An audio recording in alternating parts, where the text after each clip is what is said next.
let us start the discussion of practice test we have completed. Question number 1. Question number 1 was two charges are placed at -4 and 0 position and 4 and 0 position, and both have magnitude +1 coulomb which is at -4 and 0 and -2 coulomb which is at 4 and 0 respectively. What will be electric field due to these two charges at 0, 3 position? So first thing, draw a rough diagram.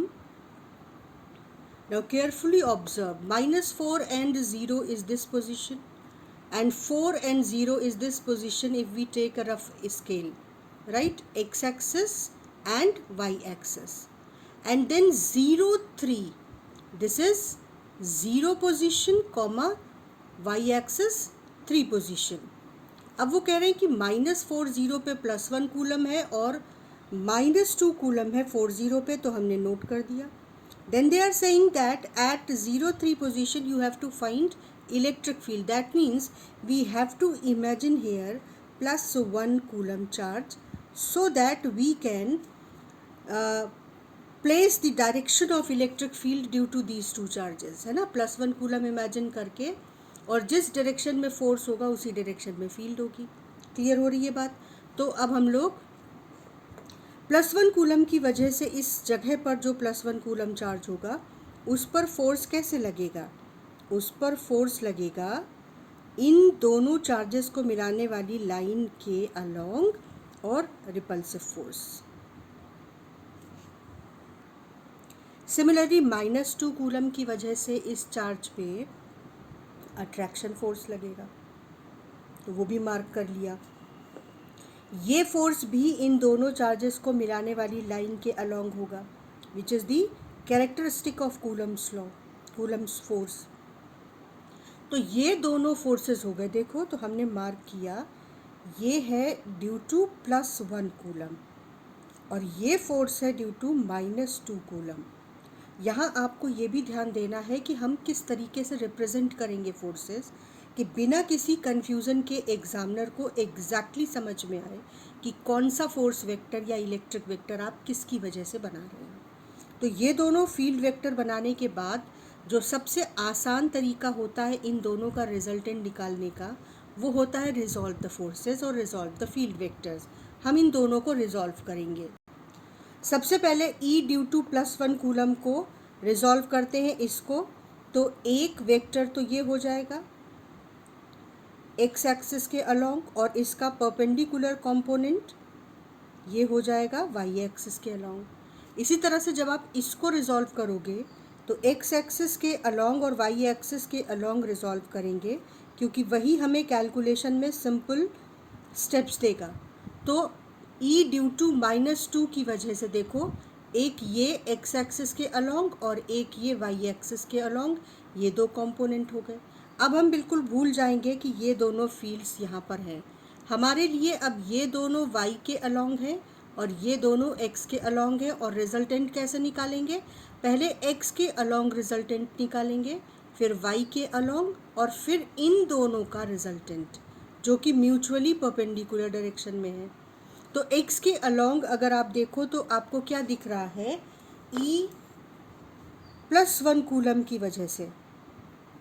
और यहाँ पर sine theta cos theta का अगर हमें decide करना है तो हम इसे भी थीटा ले सकते हैं, इसे भी. मैंने इसे थीटा लिया. तो अगर ये थीटा एंगल है तो ये वर्टिकली ऑपोजिट थीटा एंगल हो गया. अब तुम देखो कि ये 4, ये 4, ये 3 सिमेट्रिकल सिचुएशन है, 90 डिग्री एंगल है. ये 5 और ये 5 यूनिट का साइड है. तो इसका मतलब अगर ये थीटा है तो ये भी थीटा होगा. और अगर ये थीटा है, ये थीटा है, इसका मतलब E +1 की वजह से ये कॉस कंपोनेंट होगा जो वाई एक्सिस के अलोंग है. कॉस और साइन डिसाइड करना है हमें. तो ये जो दूसरा कंपोनेंट एक्स एक्सिस के अलोंग है ये E +1 की वजह से E साइन थीटा हो जाएगा. अब इस दूसरे वाले का कंपोनेंट देखो, ये थीटा है तो ये वाला कंपोनेंट जो नीचे की ओर है E -2 ये कॉस थीटा कॉम्पोनेंट है, ठीक है ना, ये -2 का कॉम्पोनेंट, और ये वाला कॉम्पोनेंट ऑब्वियसली फिर क्या हो जाएगा, E ड्यू टू -2 कूलम का साइन कॉम्पोनेंट। तो दोनों के कॉस और साइन कॉम्पोनेंट हमने डिसाइड कर लिए। अब इन दोनों को भूल कर हमको सिर्फ इन दोनों को देखना है। तो अब फोकस करो अलोंग एक्स एक्सिस, देखो E ड्यू टू +1 कूलम उसका कंपोनेंट और -2 कूलम उसका कंपोनेंट, इन दोनों को आप सिंपली ऐड करोगे। अब इलेक्ट्रिक फील्ड क्या हो जाएगी, K Q upon R²। R ये भी 5 है, ये 3 है, ये 4 है, तो ये 5। इसी तरह से ये 4 है, ये 3 है, तो ये वाली लाइन भी 5। तो K Q अपॉन R² और साथ में साइन थीटा। तो साइन थीटा यहाँ देखो क्या हो जाएगा, perpendicular upon hypotenuse, that is 4/5। ये 5 है और ये डिस्टेंस आपकी है 4। इसी तरह से ये 4 है और ये डिस्टेंस है हमारी 5। हम नहीं चाहते कि ये ई वेक्टर हमको कंफ्यूज करे, इसलिए मैंने यहाँ पर इसको हाइड कर दिया है। तो ये 4 है, ये 5 है, ये थीटा है, देखो ठीक। तो साइन थीटा यहाँ भी 4/5 और यहाँ भी 4/5, ये साइन थीटा। तो ड्यू टू +1 कूलम KQ/R² और साइन थीटा KQ/R²। तो KQ -2 है, लेकिन हमने यहाँ पर माइनस की वजह से जो अट्रैक्शन फोर्स था, यहाँ पे हमने निगेटिव साइन कंसीडर कर लिया है, तो यहाँ पर हम माइनस साइन नहीं लगाएंगे, KQ/R² और साइन थीटा। इसको सिंप्लीफाई करेंगे तो ये वैल्यू आती है, और इसे हम एज इट इज़ छोड़ देंगे, इससे ज़्यादा सिंप्लीफाई नहीं करेंगे, एकदम लास्ट स्टेप में जाकर करेंगे। अब वाई एक्सिस देखो, वाई एक्सिस में इंटरेस्टिंगली बच्चे जल्दी से कंफ्यूज होते हैं, +1 कूलम और -2 कूलम है, ये डाइपोल नहीं बन रहा है, इक्वल और अपोजिट चार्जेस नहीं है। तो KQ/R² और इसका कॉस कंपोनेंट ऊपर की ओर, ये वीक होगा KQ/R² और उसका कॉस कंपोनेंट नीचे की ओर से। क्यों? क्योंकि ये +1 कूलम की वजह से फील्ड है और ये -2 कूलम की वजह से। यहाँ पे चार्ज का मैग्नीट्यूड 2 है, तो नीचे वाला कंपोनेंट स्ट्रॉन्गर है, ऊपर वाला कंपोनेंट वीक है। तो नीचे वाले कंपोनेंट में से ऊपर वाले को आप माइनस करोगे तो वाई एक्सिस के अलोंग हमें रिजल्टेंट मिलेगा। तो हमने इसको यहाँ पर देखो कंप्लीट कर लिया कि वाई एक्सिस के अलोंग ये ऊपर की ओर और ये नीचे की ओर, ये स्ट्रॉन्गर है, इसमें से इसको माइनस करेंगे तो जो नेट रिजल्ट है वो नीचे की ओर मिलेगा वाई एक्सिस के अलोंग। और ड्यू टू -2 कूलम जो फील्ड है उसके कॉस कंपोनेंट में से फील्ड ड्यू टू +1 कूलम उसके कॉस कंपोनेंट को माइनस किया, तो KQ/R² ये तो हो गया +1 की वजह से फील्ड, और इसका cos component base upon hypotenuse. इसी तरह से -2 की वजह से KQ/R² और कॉस कंपोनेंट। इसको सिंप्लीफाई करेंगे तो वाई एक्सिस के अलोंग रिजल्टेंट मिलेगा। तो ये वाई एक्सिस के अलोंग हमें रिजल्टेंट मिल गया। यहाँ भी हम K की वैल्यू को रख के पूरा सिंप्लीफाई अभी नहीं कर रहे हैं। अब देखो जो रिजल्टेंट टोटल आएगा वो x component square plus y component square होगा। तो इन दोनों का स्क्वायर, y का और x का स्क्वायर यहाँ रखा और अंडर रूट, इसको सिंप्लीफाई करेंगे। इसे सिंप्लीफाई करने पर हमको जो रिज़ल्ट मिलेगा वो मिलेगा 1.08 × 10⁹ न्यूटन पर कूलम। तो ये सिंप्लीफिकेशन तो प्योर मैथमेटिक्स है, लेकिन जो लॉजिक लग रहा है इनिशियली वो लॉजिक इम्पॉर्टेंट है। वो मेरा एम था सिखाना आपको कि आपको कैसा भी क्वेश्चन और कॉम्बिनेशन दे दिया जाए आप रिजल्टेंट निकाल सको। तो ये एक अच्छी प्रैक्टिस होगी, अगर इसको कोई समझ लेता है इस क्वेश्चन को और कर लेता है तो फिर किसी भी तरीके के अरेंजमेंट में कोई दिक्कत नहीं आनी है। चलो क्वेश्चन नंबर 2 पर चलते हैं। ये सिंपल क्वेश्चन था, स्टेटमेंट देना था गॉस लॉ का, फिर भी मुझे प्रिसाइज डेफिनेशन नहीं मिलती है, इसलिए मैंने इस क्वेश्चन को भी पार्ट ऑफ प्रैक्टिस पेपर रखा। आप ध्यान से देखेंगे, flux passing through a closed surface which is of Gaussian surface is equal to 1/epsilon times charge enclosed by the closed surface. और फिर आप इसका मैथमेटिकल फॉर्म लिखेंगे, उसमें कैसे इंटीग्रेशन को रिप्रेजेंट कर रहे हैं, क्लोज सरफेस का साइन बना रहे हैं, वो पूरा प्रॉपरली देखकर लिखना है। क्वेश्चन नंबर 3 भी बोर्ड के लिए बहुत इंपॉर्टेंट था। Right one essential property of Gaussian surface. तो इट शुड बी क्लोज्ड।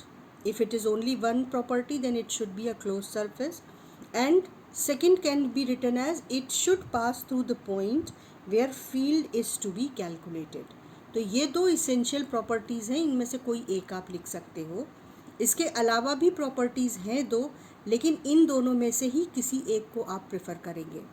अब क्वेश्चन नंबर 4 का आंसर भी बोर्ड में तो बहुत बार पूछा गया है, पर रेयरली मुझे सही आंसर मिलता है कॉपी करेक्ट करने के समय। क्वेश्चन नंबर 4 क्या था कि वाटर का परमिटिविटी अगर एयर के या वैक्यूम की परमिटिविटी की 81 टाइम्स है, तो इस स्टेटमेंट का मतलब क्या है? Explain the meaning of this statement. इस स्टेटमेंट में अगर कोई बच्चा ये लिखता है कि वाटर की परमिटिविटी एयर की या वैक्यूम की परमिटिविटी का 81 टाइम्स है, तो वो सिर्फ मैथमेटिकल एक्सप्रेशन को लैंग्वेज दे रहा है, वो मीनिंग नहीं समझा रहा है। मीनिंग इसकी मतलब क्या होगी वो ध्यान से सभी देखेंगे। This implies that force between any two charges which are placed at some distance r in air reduces by a factor 1/81 when placed, same charges, when placed in water। और क्लियर करेंगे कि सेम चार्जेस सेम डिस्टेंस पे रखे गए, बस फ़र्क क्या आया, वाटर में रखे गए तो उनके बीच का फोर्स, जब वो एयर में रखे गए थे उतनी डिस्टेंस पर, तो जो उनके बीच का फोर्स था उसका 1/81 पार्ट हो जाएगा। This is meaning of this statement. तो फिर से देखेंगे हम। This statement implies that force between two charges placed at distance r in air is reduced by a factor of 1/81 times when same charges are placed at same distance in water। और फिर उसको हम इस तरीके से clear करेंगे mathematically कि force when the charges are placed in water upon force when charges are placed in air is equal to 1/81, and therefore force in water is equal to force in air upon 81। तो ये meaning है इसका। अगर आप इसके सिवा कुछ और लिखते हैं तो उसमें आपको मार्क्स नहीं दिए जा सकते। अब आ जाते हैं क्वेश्चन नंबर 4 पर। स्फेरिकल शेल का बहुत ही फेमस पैटर्न है, जिसमें से एक पैटर्न मैंने आपको क्वेश्चन में दिया था। इसमें दो शेल्स हैं, एक का रेडियस है r और दूसरे का रेडियस है 2r। एक पर +2q चार्ज है और दूसरे पे +4q चार्ज है। इन दोनों शेल्स के अंदर सेंटर पर एक -q चार्ज भी रखा है, और आपको 3 पॉइंट्स दिए गए P, M और N। इन 3 पॉइंट्स पे आपको इलेक्ट्रिक फील्ड बतानी है। तो जब हम P पे इलेक्ट्रिक फील्ड कैलकुलेट करेंगे तो सिंपल है, हमें पता है कि यूनिफॉर्म स्फेरिकल डिस्ट्रीब्यूशन अगर हो तो गॉस लॉ से हमने सीखा है कि 4q को आप सेंटर पे कॉन्सेंट्रेटेड कन्फाइंड मानकर इस पॉइंट पे 4q की वजह से फील्ड लिख सकते हैं, सिंपल फार्मूला यूज़ करके k 4q/दिस r²। इसी तरह से 2q भी सिमेट्रिकली डिस्ट्रीब्यूटेड है, आप उसे सेंटर पे मान सकते हो, तो k 2q/दिस r², और ये तो सेंटर पे रखा ही है तो kq/r²। तो 3 चार्जेस हैं, तीनों को आप सेंटर पे कन्फाइंड मान के P पे लिखेंगे k due to 4q/r², k due to 2q/r² and K due to minus Q upon R square. इसको सिंप्लीफाई करेंगे तो हमें आंसर मिलेगा 5kq upon 16r square. Calculation एक बार ज़रूर बच्चों चेक कर लेना कि मुझसे कोई गलती ना हुई हो। अब इस पॉइंट पर आओ, ये इस छोटे वाले शेल के बाहर है और बड़े वाले शेल के अंदर है। तो इलेक्ट्रिक फील्ड किसी पॉइंट पे निकालने के लिए हम क्या करते हैं, हम गॉसियन सरफेस इमेजिन करते हैं। इस केस में क्लोज्ड गॉसियन सरफेस जो सूटेबल होगी वो एक शेल ही होगा। तो हम एम पर पास होने वाला एक शेल इमेजिन करेंगे इस तरीके से। अब ये जो डॉटेड लाइन है ये हमारी गॉसियन सरफेस हो गई जो एम से पास हो रही है। अब तुम देखो कि ये किन चार्जेस को इनक्लोज कर रही है, ये 2q को इनक्लोज कर रही है और -q को इनक्लोज कर रही है। तो जो चार्ज इनक्लोज नहीं हो रहा है वो है 4q, और इसलिए इलेक्ट्रिक फील्ड के एक्सप्रेशन में जो चार्ज इनक्लोज सरफेस से बाहर है वो नहीं आएगा। तो आपको सिर्फ 2q और -q की वजह से यहाँ पर फील्ड के एक्सप्रेशन में यही दोनों चार्जेस का रोल होगा। हालांकि फील्ड जो एम पर होगी ये मैंने पहले भी बताया है जब गॉस लॉ पढ़ाया था कि फील्ड तो सभी चार्जेस की वजह से रिजल्टेंट होगी यहाँ पर, लेकिन एक्सप्रेशन में जब आप इलेक्ट्रिक फील्ड के एक्सप्रेशन में वैल्यू चार्ज की रखेंगे तो क्यू इनक्लोज की रखते हैं, यानी जो चार्जेस इनक्लोज हैं बस उनकी। तो 2q और -q की वैल्यू आप रखेंगे। तो अगर आप गॉस लॉ यूज़ करेंगे तो इस तरीके से यूज़ करेंगे, E.ds is equal to enclose charge कितना हो गया 2q और -q अपॉन एप्सिलॉन नॉट, यानी ये आपका हो गया q upon epsilon not. Left hand side को जब आप सॉल्व करोगे तो जो रिजल्ट आपको इलेक्ट्रिक फील्ड का मिलेगा एट m वो मिलेगा k 2q -q upon R square. R कितना है m से 1.5 आर। देखो m कितनी दूर है सेंटर से 1.5 आर।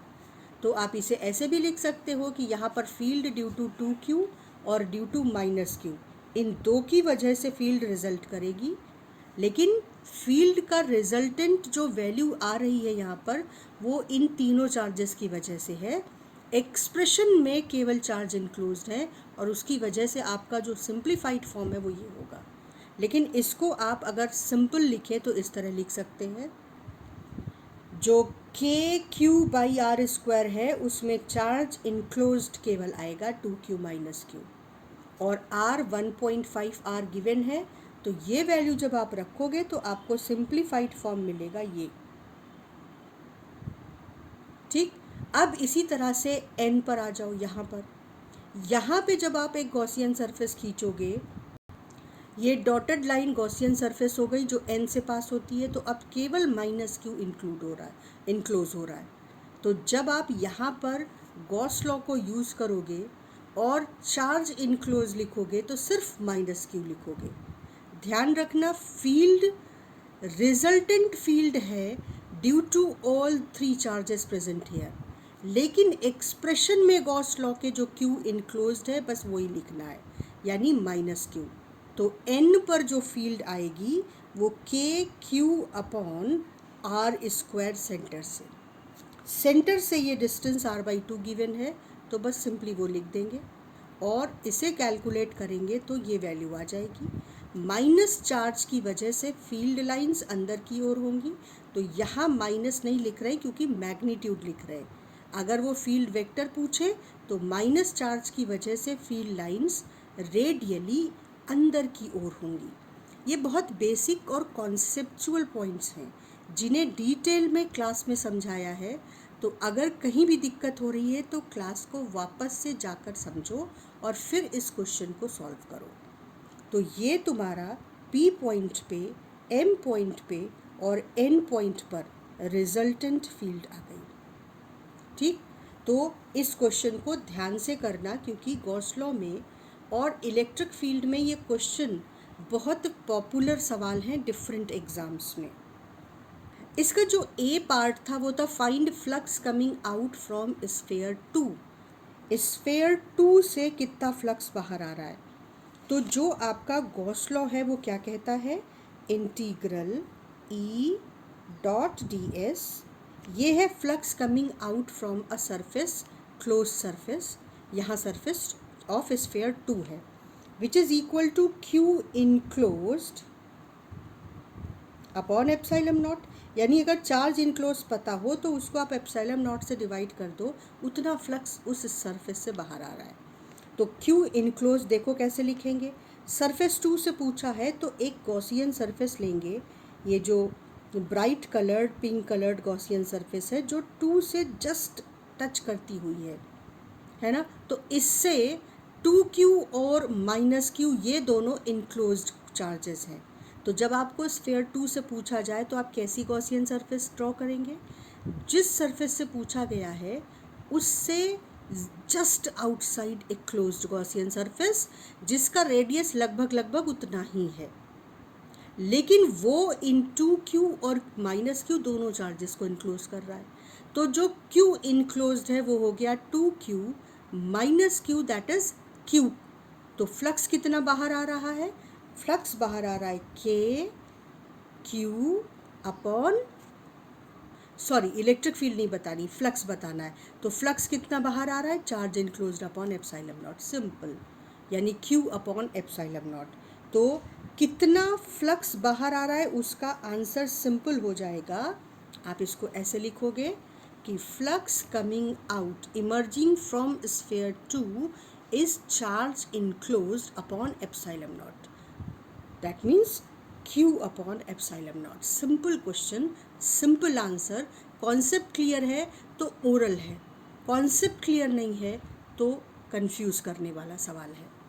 अब लास्ट क्वेश्चन देखेंगे। लास्ट क्वेश्चन था कि एक एरिया है जिसकी वेक्टर फॉर्म 10k कैप है, यानी ये एरिया कैसा है, एक्स वाई प्लेन में है, ठीक। तो क्वेश्चन था कि अगर एरिया का वेक्टर फॉर्म है 10k कैप और जो इलेक्ट्रिक फील्ड इस स्पेस में है वो 10 न्यूटन पर कूलम उसका मैग्नीट्यूड है और वो एक्स वाई प्लेन में लाई कर रही है, तो बताओ कि इस एरिया से कितना फ्लक्स एसोसिएटेड है। तो अगर हम इस प्लेन के पेपर को एक्स वाई प्लेन मान ले तो जो इलेक्ट्रिक फील्ड लाइंस हैं वो कुछ ऐसी होंगी, इस तरीके से। ये इलेक्ट्रिक फील्ड लाइंस हो गई एक्स वाई प्लेन में। अब उन्होंने कहा कि एरिया वेक्टर 10k कैप है, मतलब उस एरिया वेक्टर की डायरेक्शन z एक्सिस के अलॉन्ग है k कैप। तो जिस एरिया वेक्टर की डायरेक्शन z एक्सिस के अलॉन्ग है वो एरिया वेक्टर तो एक्स वाई प्लेन में होगा, तभी उस पर परपेंडिकुलर जो वेक्टर है वो ऊपर की ओर z एक्सिस के अलॉन्ग होगा। इस तरह के सवाल कई हम 3D डायमेंशनल मॉडल यूज़ करके समझ चुके हैं। तो इस केस में भी सिंपल केस था कि जो एरिया वेक्टर है वो अगर z एक्सिस के अलॉन्ग है इसका मतलब एरिया एक्स वाई प्लेन में है और फील्ड लाइंस भी एक्स वाई प्लेन में है। तो अगर ये पेपर तुम्हारी कॉपी का एरिया वेक्टर है वो जिसको यहाँ मेंशन किया है, तो देखो फील्ड लाइंस उस एरिया को क्रॉस करके पास नहीं होंगी, वो उसके पैरेलल जा रही हैं। और फ्लक्स आप किसे कहते हैं, जो फील्ड लाइंस एरिया को क्रॉस करके निकलती हैं।